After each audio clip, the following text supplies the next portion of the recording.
വികസനത്തിന്റെ പുതിയ അധ്യായത്തിന് തുടക്കം കുറിക്കാൻ ആരാധ്യനായ മുഖ്യമന്ത്രി എത്തിക്കഴിഞ്ഞു.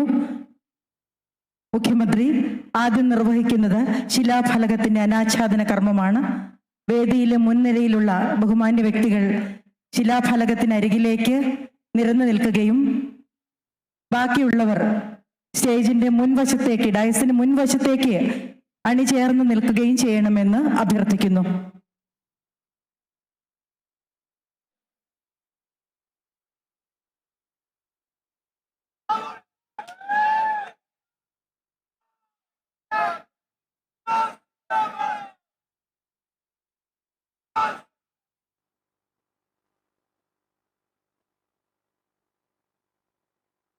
പ്രിയമുള്ളവരെ, വികസനത്തിന്റെ പുതിയ അധ്യായത്തിന് ഇതാ ഇവിടെ തുടക്കം കുറിക്കുന്നു.